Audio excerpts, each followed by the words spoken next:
Let's not forget that the Republicans led the ticket in 1966.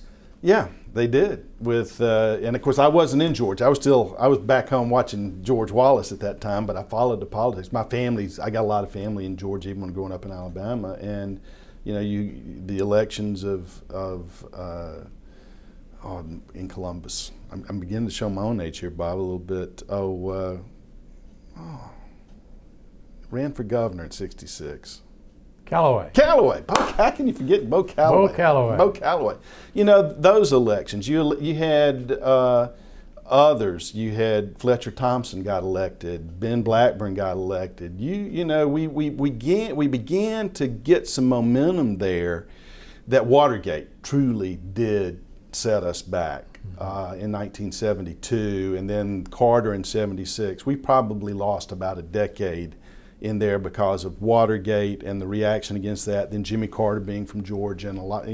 Carter wasn't Carter was governor when I came to Georgia. He wasn't particularly popular, but because he was from Georgia, everybody, and so it created a real, and Watergate, everything else kind of created a Democratic mood, and so it just kind of wiped us out. That it took us about another 10 years really to recover from all that. Let's talk for a minute about your Senate career. Okay. It was very short. I'm a one-term wonder. So I was sitting in my office and the phone rang. And I represented a Senate district that had a lot of history in it. It had been Paul Coverdale's seat, and then when Paul ran for the U.S. Senate, Mike Egan, who was one of those early Republicans, ran and won. It was a seat that I was the only Republican in the city of Atlanta. It was Sandy Springs, Buckhead, largely, on up into, and came on down into Midtown, but went into Roswell and a little bit of Alpharetta. But I was sitting in my office one day and the phone rang, and it was Mike Egan. And he said, "I need you to come down to the Capitol. I want to see you." So Mike was one of those very interesting early Republican personalities, and he kept it. He was a curmudgeon, very frank, and just whatever was on his mind was what was going to come out. An old Irish political guy. And so I came down. His office was down in the basement of the Capitol. I sat down in his office, and there was no, with Mike, there was no, "Hey, how you doing? How's the family?" He said, "Let me ask you something. If I decided not to run for re-election, would you run for my seat?" And I started kind of, "Well, Mike, I would never run against you, And he said, "That's not what I asked you. If I decided not to run for re-election, would you run for my seat?" I said, "Well, yeah, I probably would." He said, "Well, get ready to run, because I'm not going to run for re-election." That was it. 30-second conversation, and I was out of his office. So I started putting a campaign together, and I was scared to death in that campaign. I'd been chairman of the state Republican Party. I'd been telling everybody how to run campaigns and so on, and I ran scared because I said, everything that you've said, everything you've done, you're going to be putting on the line if you don't win this election.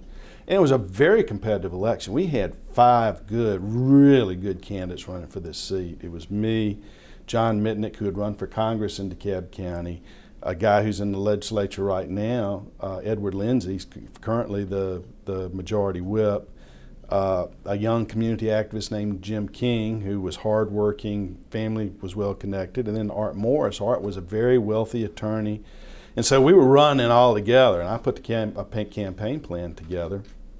And when I got out there, and one of the very first pieces of mail that one of my opponents dropped, John Mitnick, had an endorsement from Mike Egan. I said, "What in the world is this?" I picked up the phone and called Mike. I said, "Mike, I'm in this race because you asked me, you said to run." He said, "Yeah, Rusty, but I got to thinking, we don't have enough. This is one of the most ironic things I've ever heard anybody say. We don't have enough lawyers in the Senate, and I'm going to be leaving, and we need to have another lawyer in there." I said, "Mike, if it had been anybody else, I'd just gone nuts on him. But Ben Mike," I said, "Well, that's Mike, Ben Mike. There's nothing I can do about that." So I just got out and ran hard, went door to door. It was really, I'd left my office every day between 2 and 2:30 to go out, and by 3 o'clock I was on the street, and I went door to door every afternoon from about 3 o'clock until I saw the first family notice that they were having dinner. Then I would go home, and did that 5 days a week. Saturday I was on the street by 10 o'clock and went till night, and then Sunday afternoons after church 1 till night. And I covered, and I started in April. I wish I'd started in March because I still didn't get around to the whole district. But was in a runoff with John Mitnick, and then ended up winning and then served in the Senate. I was in the Senate, you know, I was not your normal freshman senator, I guess. You know, I'd been in Washington, I'd been chairman of the party, city council. So I kind of walked in, and because the leadership of both parties knew who I was, my very first meeting with the Lieutenant Governor was rather interesting. I walked in, he didn't even shake my hand. He said, "Are we going to be running against each other in 2 years?" And I'd known Mark forever. I said, "Mark, I don't know, I just got here." This is Mark Taylor. Mark Taylor, yeah. I said, he said, "Well, how are you going to play it? Are you going to be one of those partisan guys, or are you going to try and work with people?" I said, "Mark, I'm very adaptable to my job description. My job description for the last 4 years has been chairman of the party and to win elections and go out and try and beat people like you, and I did that to the best of my ability. My job description's changed. I'm now a state senator. My job is to work with people and try and get things done." And I said, "But truthfully, you're going to have more to say about that than I do because you're in charge. I'm a rookie senator." And then he kind of calmed down, and we had a nice little conversation after that. But there was for some reason or other, I could get under his skin. I mean, there were a few times when I thought he was going to throw the gavel at me on the floor. And of course, we were misbehaving back there, trying to throw sand in the gears still. I mean, we were still a minority, so we were trying to figure out how to get some electoral advantage out of it. And it was me and Eric Johnson, Casey Cagle, Sonny Perdue, Tom Price. You know, we kind of structured and planned the debates on big issues, and we had some big issues when I was in the Senate. The flag, which nothing created more anxiety for me. I'd even campaigned on changing the flag. I told people I thought it was time to change the flag. And you know, even smart politicians do dumb things from time to time. And when we talked earlier about the Sandy Springs, the folks from Sandy Springs said, "Well, if you're going to vote to change the flag, would you do us a favor? Would you try and leverage your vote for the flag to get our bill on the floor of the Senate?" I said, "Oh yeah, that'll be no problem. I'll be happy to do that." So I actually took the day off. I had, you know, all of us legislators have to work, and I had a client up in Kentucky that I needed to go see. So I took a day off out of the session. I just had to go up and see him, and was driving from Atlanta to Lexington, Kentucky, when my secretary called and said, "You're not going to," from here in the Capitol, "you're not going to believe," said, "they came out this morning with a new flag and it's already gone through the House." And I just panicked. I said, "Is it going to be on the Senate floor today?" He said, no, it's under the rules. We can't vote on it until next week." Because I could just see, you know, my constituents on the most important emotional issue in the state of Georgia he's missing in action. Where were you? Why weren't you voting? And then have to explain that, hey, I had a business trip. So you know, that was, I think, on a Thursday. We were off on Friday and had the weekend. And I'll never forget, I got a phone call from Roy Barnes, governor, because I campaigned. And in fact, when it came to the committee, I was on the committee of state and local government, and the lieutenant governor stopped me after the session and said, "Hey, Senator, can we have some help out of you on the flag today?" I said, "Governor," this is Mark Taylor, "I'd love to vote for that. I just need one thing. I need you to let my Sandy Springs bill out." And he said, "Well, now that's an interesting proposition. Let me see." So I went to the committee and I said what but I voted against the flag because I wanted to send them a signal. Hey, look, you can't take me for granted. I'm serious about this. And so on Saturday, I was speaking to a group in Sandy Springs, and my cell phone went off, and it was Governor Barnes lobbying me to vote on the flag. And I said, "Governor, I want to help you. I want to vote for this thing. I need you to let my Sandy Springs bill out." And we had a very contentious conversation right there. He said, "Well, I didn't come to negotiate about Sandy Springs. You know, this is a bill that's important, and these are, you know, 90%, I'll never forget these words. He said, 90% of the things you do in the Senate, you can phone in. There are a few things, though, that really matter." And I knew it mattered. And Roy, being the good politician that he was, knew where my pressure points were. My old boss, Jack Kemp at HUD, was and still is, even though he's no longer with us, my political hero. I always wanted to emulate Jack in his approach to politics because I thought he was the perfect guy in politics. Smart, debated well, but had put a positive face on conservatism, and made it. He was the happy warrior, I guess, of the Republican Party. And so Jack, being the guy who really wanted to outreach to minority voters and bring them into the Republican Party, Jack called me 4 or 5 times over the weekend. Said, "Hey, you need to vote for this flag." I said, "Jack, I want to vote for the flag. You just got to tell the governor to let my bill out." And so it came down. We went in on Monday morning for the flag vote, and I didn't know how I was going to vote. And it was agonizing to me because I really did believe that it needed to be changed, but I'd made a commitment and I couldn't just walk away from that commitment. And I was really, there's the only time my wife ever stopped me on the way out to the legislature, and put her hands on my shoulders and said, "I'll be praying for you today," and then gave me a kiss on the cheek. Because she knew that it was agony for me. And I went in and I finally said, I can't vote. I'm going to vote because our whips knew what our count was, but they wouldn't tell me. So I said, well, I'm going to take a gamble. I'm going to vote against it, hoping that enough Democrats will vote against it, we can block it, and then I'll be able to negotiate and get my bill out. So it was kind of a calculated decision, but it was and so when it came out and it voted and it won, I just walked out of the chamber and I felt, it was one of the worst days of my life. I just felt I had not followed my conscience, and even though I'd done what I had promised my constituents I'd do, I was not proud of my vote.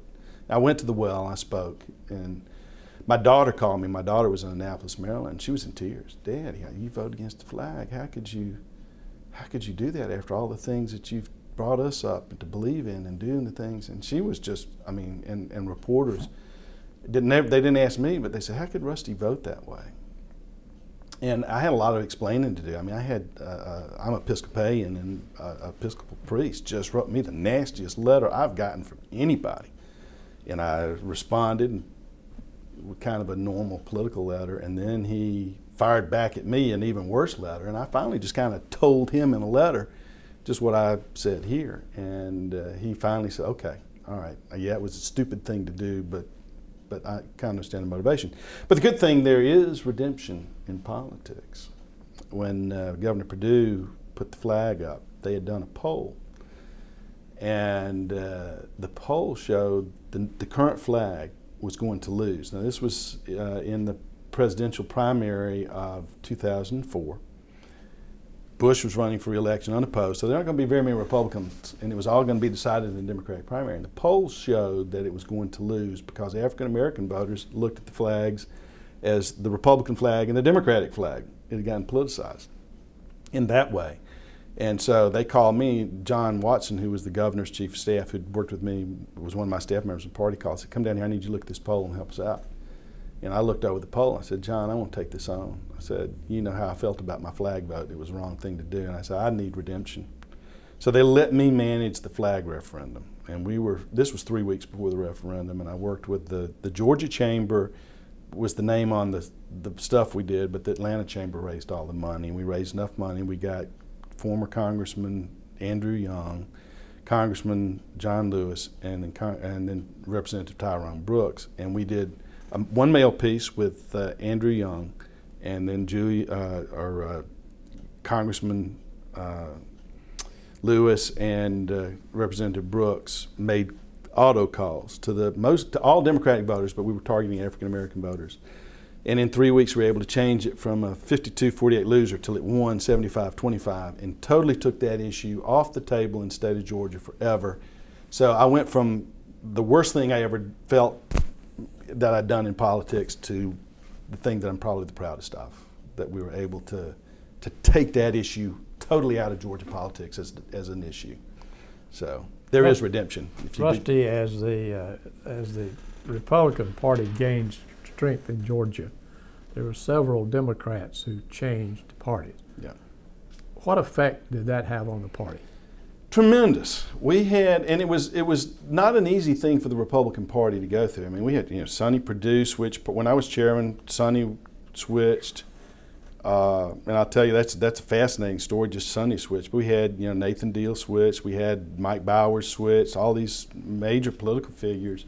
We actually had a couple of Republicans switch to Democrats. Kathy Ash switched from, because so this realignment of politics in Georgia shifted as people felt they needed to get on one side or the other based on where their philosophies were. The grassroots activists in the Republican Party were somewhat reluctant to take some of these people.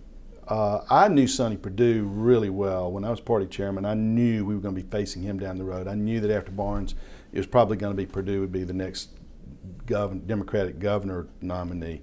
I'd already started building a file on him. I actually went out to Tucker. He spoke to Oglethorpe Power, and I heard he was coming out. I literally drove out to listen to him speak so I could start getting a feel for him because I didn't know.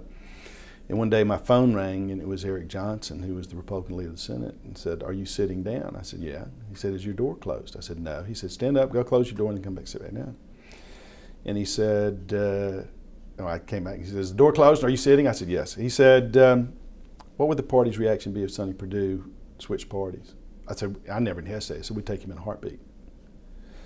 But the grassroots Republicans were somewhat, they weren't sure. They'd worked real hard. They'd put all the pieces in place, and now they saw all these old line Democratic political figures coming over to kind of capture their harvest of all their hard work. And so there was a little bit of reluctance, and I'd go around the state, and I'd say, "Look," again using biblical analogies, sometimes you have to come across almost as a good Baptist preacher to be a good politician.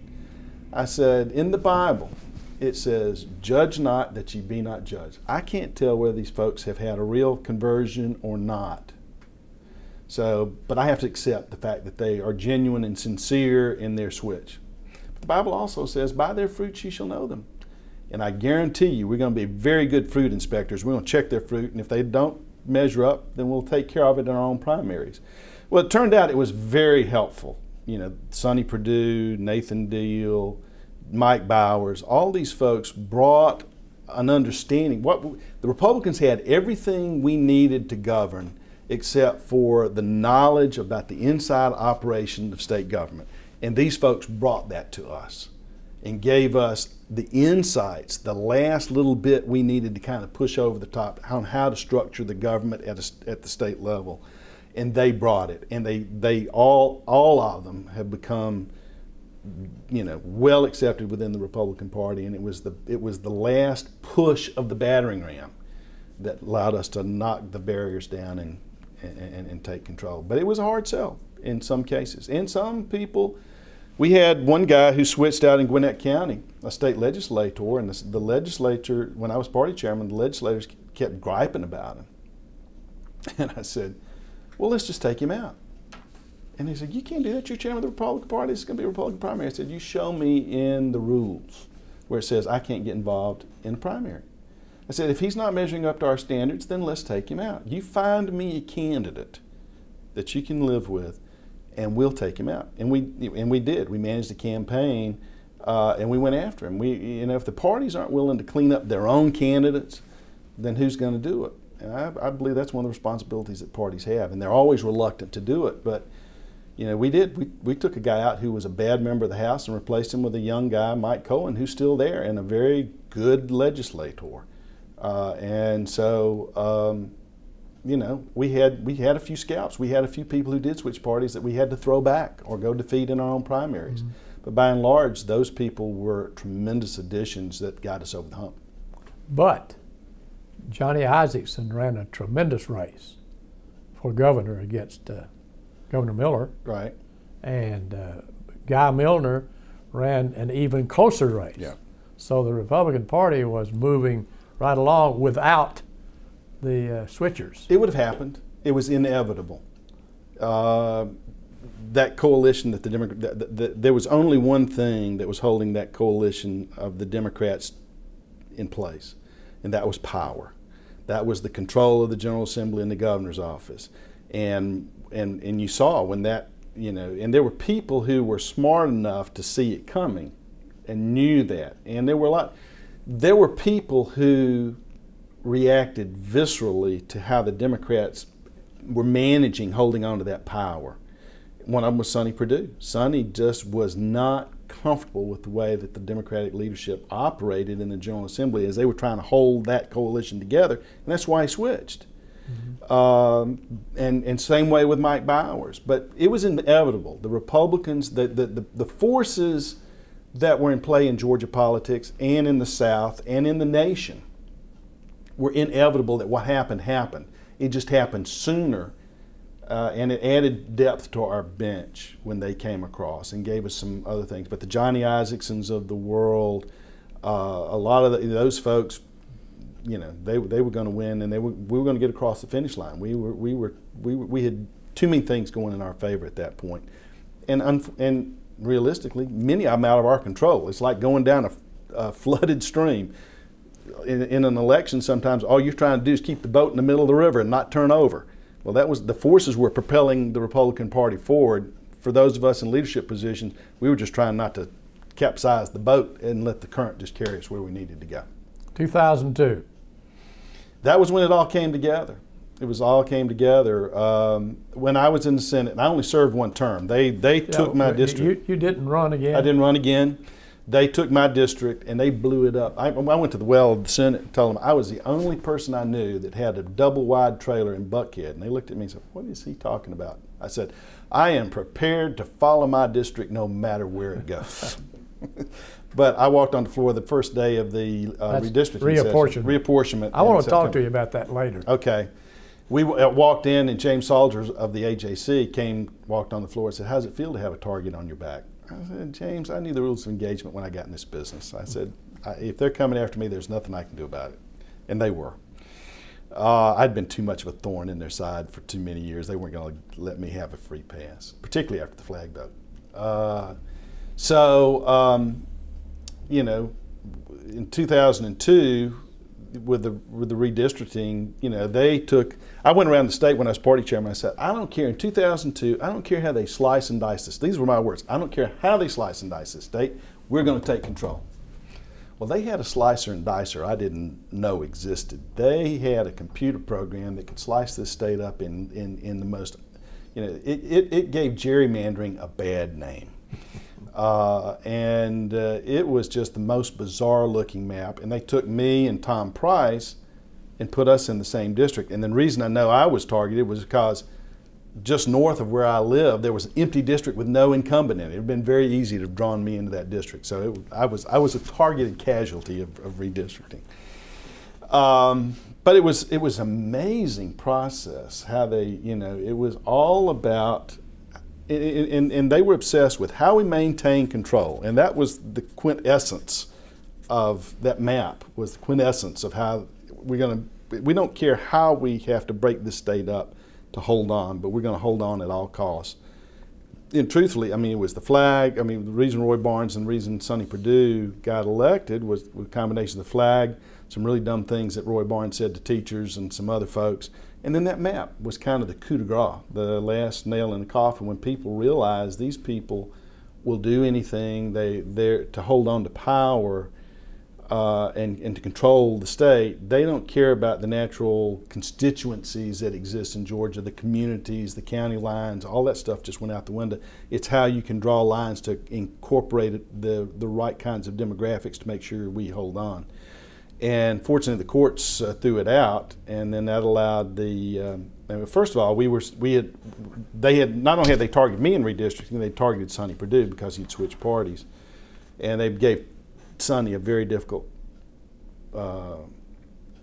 district. And so I went to Sonny, but the guy who really got to help push Sonny into the race was Garland Penholster. Garland was our chief recruiter in the House. I mean, the guy was phenomenal. He's a former basketball coach. And he'd go anywhere and talk to anybody and recruit them. He recruited the candidates who were over there right now, most of them. And so he decided that Sonny needed to be the Republican candidate for governor, and he came to see me. We were wonderful friends, and he said, "We need to get Sonny in the race." I said, "I agree with you." So Garland got a petition together, people in the House, Republicans, to support him, and I went in, sat down with Sonny on a Friday afternoon before we left and said, "Hey, you need to really think about this." And so he went home. He said, "Well, let me talk to Mary," and he called me on a Sunday night and said, "We've talked about it. I think we're going to get involved."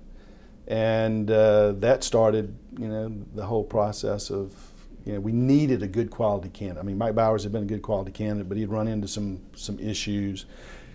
Guy Milner, you mentioned him. You know, he ran 3 times, twice while I was party chairman. People always ask me, was Guy Milner a net positive or net negative? And he was definitely a net positive. He was able to bring resources that we would never have been able to raise, fund his own parties, came close, and then allowed me to take the money that I raised and put it into legislative races so we could leverage all his resources as well as the money that we had.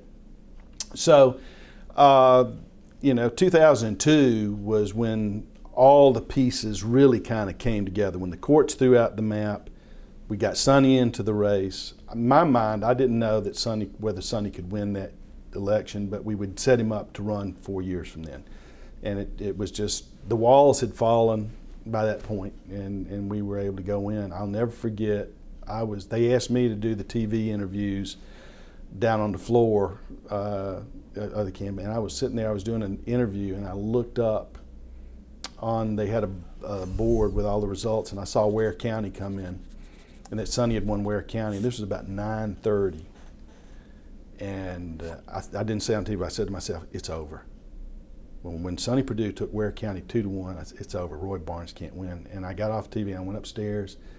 My daughter, who was now a sophomore at Georgia Southern, was just a little kid. I said, you go find a Sonny Perdue sign and you get a Sharpie. I said, you go up and ask Sonny Perdue for his autograph, because you're going to get the first autograph of the first Republican elected governor in this state in over 100 years. And she did, and we still have it at the house, the very first signature on his campaign sign. He signed it, dated it, and put the time. It's 10-something.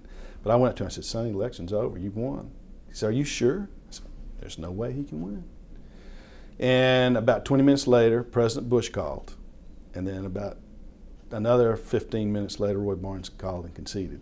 And to be in that room when the very first Republican governor was elected. I'd been in a room one time when another Republican governor, I was in Virginia when Gilmore was elected governor, because one of my former executive directors was his campaign manager and he invited me up. But it was to be in that room when we all realized that a lifetime of work had finally come to fruition was one of the most emotional times. You know, to get the president call and you be there, part of that, and then be in the room when Roy Barnes called to concede, and you realize that all the work, all the heartache, all the indignities, everything that you'd done in a lifetime had finally come together, and you were there to be part of it. It was just an amazing, amazing time.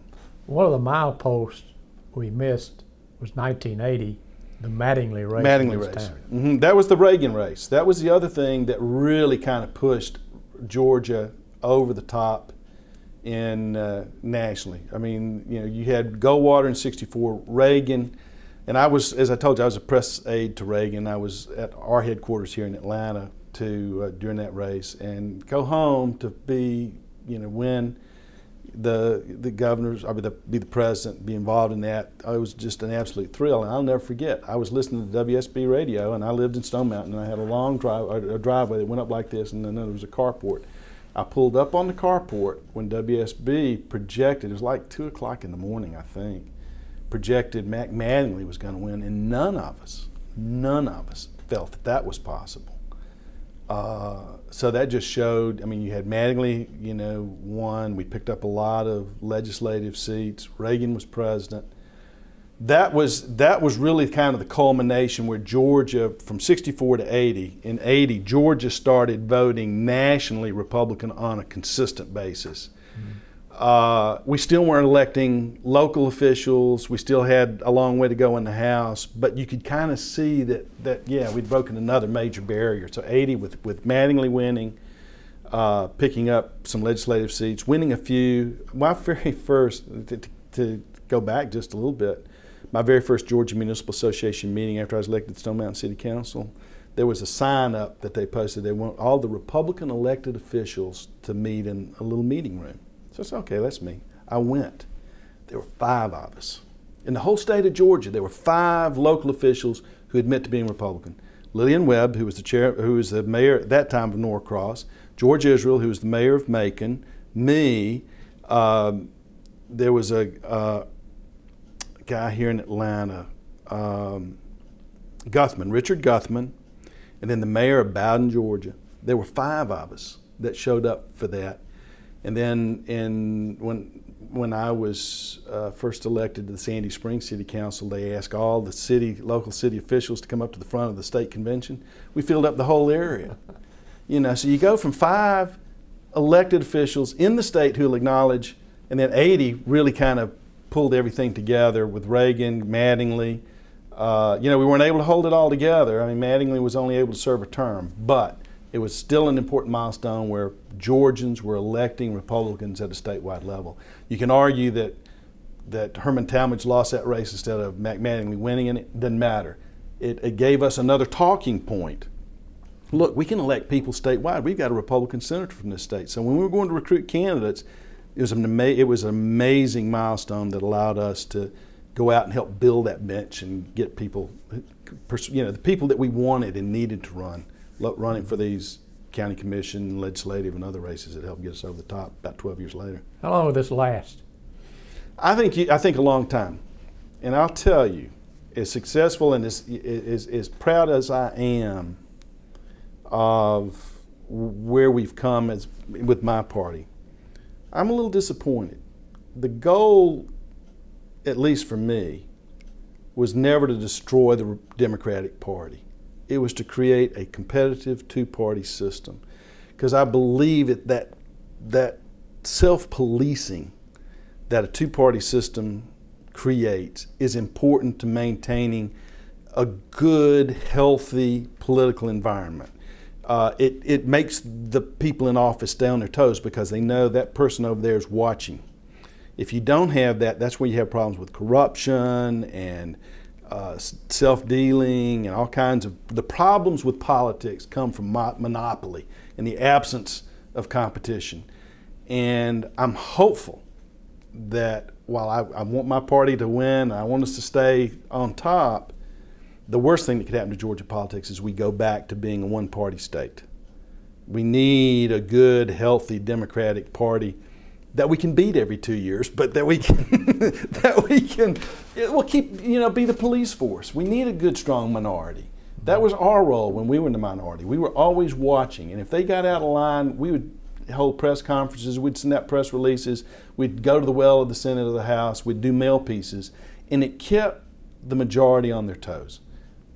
To have an effective majority, you've got to have a good, aggressive, smart minority. I think that's the role we played when we were in the minority. I hope that's what we did. And that's what I would hope that we can't lose that part. We need, you know, the goal is not to destroy the other party, it's to win and have better ideas, because the competition forces you to think. The hardest thing you do in politics is think.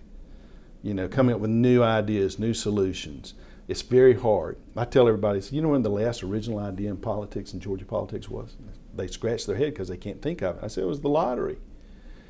Zell Miller's lottery was the last original idea in Georgia politics. I said, and it was reverse Robin Hood. You're taking money from poor people so that people like me can send their kids to Georgia on the Hope Scholarship.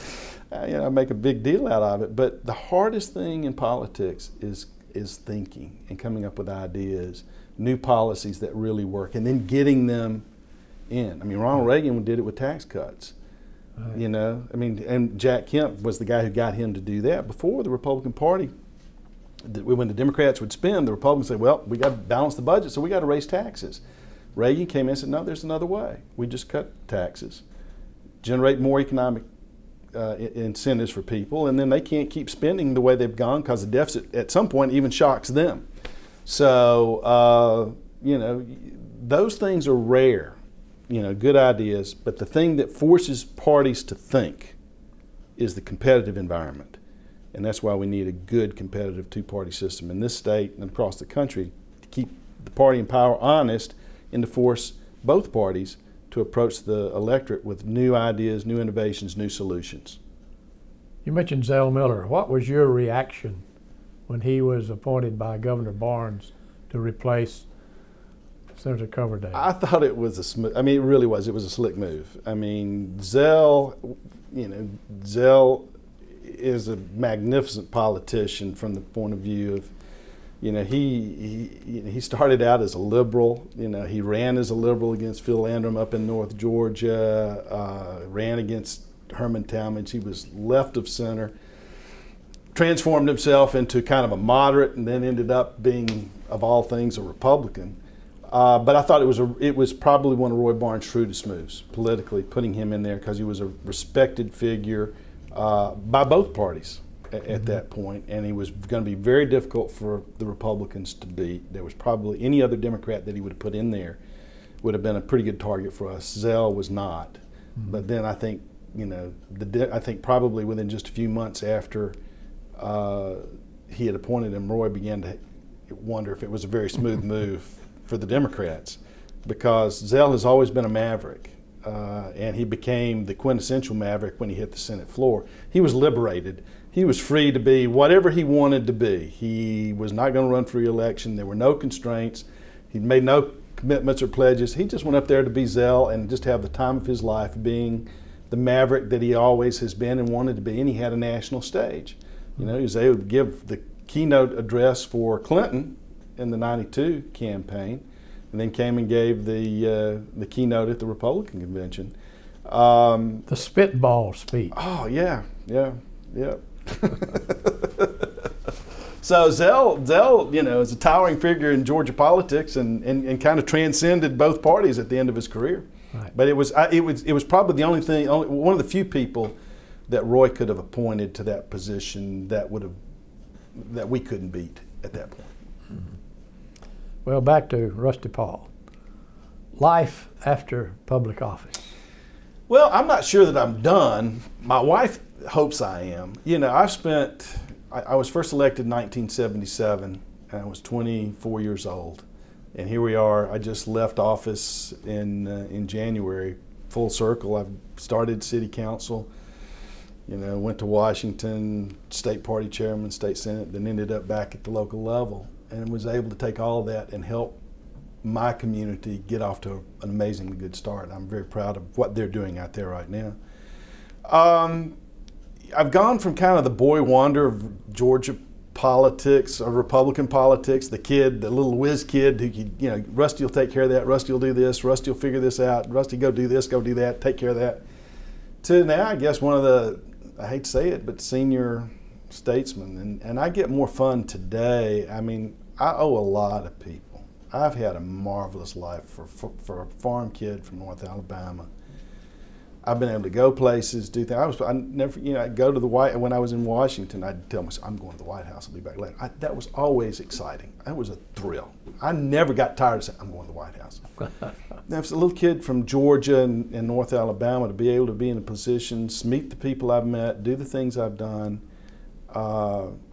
it's just been an amazing career. And I wouldn't have been able to do that if it hadn't been for the Randolph Medlocks, the Matt Pattons, the Bob Shaws, the Bob Bell, who took me under his wing when he ran for governor. He was a senator over here, and when I worked there. The number of mentors I've had, I couldn't count on both hands and feet. And now I'm trying to do that. There's a generation of leaders that are coming along that hopefully I can share and do for some of them what my mentors did for me. And it's about, I've always, for me, it's always been about trying to do the right thing. I mean, I've made the same stupid mistakes anybody else in politics. I'm human, but I think my motivations have always been in the right place. And I want to now, kind of pass that on. None of my kids, I don't have a single child. I got 5 kids. It shocked me if any of them ever got involved in politics. They've grown up around it. One of my daughter's lifelong college friends just Googled me a few weeks. She saw me on television and had no clue that I'd been any of these things I'd done. She Googled me, found, and then she was just going on and on to my daughter. Do you realize about your dad? He was a senator. And Lauren was just so embarrassed. I mean, my kids don't even want to acknowledge that I've done any of this stuff or been involved, but it's given them some amazing opportunities. But none of them are going to do that. So to pay those people back who helped me get to where I am, I have to work with the next generation and help them and pass it on. And that's what I'm trying to do. So you have ruled out becoming a candidate? Don't know that I've ruled it out. I can't imagine running for governor. I made a pact with my wife. We've got 2 kids still in college. And she says after I get the last one out of college, then I can go do in politics anything I want to. But by that point, the fire in your belly kind of banks a little bit, and they go down to embers. It never totally goes away. You're like the old firehouse dog. Whenever they ring the bell, you want to go charging out, but your legs just don't carry you nearly as fast as they used to. The fire that would propelled me into politics in my 20s and in 30s and even into my 40s, you know, is kind of, so I'm not going to say no, that I won't ever be a candidate again. If there's something that I like, that I think that my talents and skills could be useful, then I would. But there's no towering ambition left for me to go be president of the United States or governor of Georgia or whatever. If there's an opportunity that I think I could have some fun, do some good, then, you know, it was something that interested me, then I might do it. But well, I notice you have not lost your interest in issues. No. Transportation. Yeah, I grew up in transportation. In fact, you're talking about issues in politics. My old boss Jack, you know, we used to argue. He didn't believe that that electoral politics could be successful in governing politics. He saw them as two different things. And I kept telling him, no, the skills that get you elected are also the skills you need to govern. So policy is the whole thing that motivates me. I mean, if you're not trying to affect positive change with the power that you get in politics, then what's the use in it? And I go back to my initial motivation. I saw what bad political leadership could do to a state and a community and a city. So if you're not trying to make good things happen, whether it's figure out transportation, and I wrote an op-ed piece a few weeks ago, a couple months ago in the AJC talking about how I thought transportation policy in Georgia was missing. You know, we want to build all this stuff. We've got an infrastructure out there that we're just not figuring out how to optimize the efficiency of it. You know, the red lights aren't coordinated and all this sort of stuff. And that's something I learned when I was on city council in Stone Mountain. In Sandy Springs, we had 116 red lights and they weren't talking to each other. And traffic was a mess. Once we got the traffic lights actually working and in sync and figured out the timing on them all and was able to hold them, traffic got significantly better in Sandy Springs. It's not perfect. So, you know, the innovative solutions still fascinate me. And it's that's the hard part of politics, is trying to figure out what are the new ways of solving old problems. And that was just one that, based on my experience, I said, you can build, and what happened was it came in a conversation with a Fulton County traffic engineer one time. We were looking at a map of all the projects that were on the map. And I said, if you could wave a magic wand and put any project or set of projects into place to fix the transportation problems in North Fulton, what would they be? He said, you can't build enough roads to solve the transportation problems in North Fulton. And that was like an eye-opener for me, because I'd grown up in the construction. My dad was in the construction business. He was a photographer for Construction Magazine. So I grew up on construction sites. And I thought, man, you can build enough road wide enough. And he said, no, you can't build enough roads to solve the transportation problem. And that got me to thinking, then how are you going to solve it if you can't build? And, well, you've got to get the maximum efficiency out of the existing. You build what you can. And then, having served on innumerable zoning hearings in my life, you know, NIMBY is a real thing. People don't want 4-lane highways through their neighborhood. That's when I was in the Senate, and I was short time when they moved my district up and included Forsyth County. You know, the Northern Arc. You know, that was a huge thing up there, and I began to realize that you just can't go in and build freeways and widen roads and do all this stuff. So you got to start thinking, what are the innovative approaches? Well, nobody's talking about how you get the maximum efficiency out of the infrastructure you got. That's step one. Before you build something, get the maximum efficiency possible out of the existing system, and we're not talking about that. And those are the kind of things that have always fascinated me in public life. What are the things like that you can think of that you can then begin to get people to think differently? And that's how Kemp affected, you know, his whole idea was supply side economics and tax cuts. Revolutionized the Republican Party in this country. It went from being what he called the tax collector for the welfare state to totally rethinking the economics of the state. So he taught me a lot about innovative thinking in public policy. Don't sit there and accept just conventional wisdom. use the mind that you've got to try and figure out new ways of solving problems. And so that's what, and I get fascinated by that. And it's the most exciting part. I love managing campaigns, but the most fascinating thing is coming up with a solution that nobody's thought of in a public policy area that's going to solve a real problem. Whether it's the flag, you know, being able to figure out the electoral steps that are needed to change that so that issue's taken off the table, or whether, you know, how do you fix transportation and thinking outside the box to do it.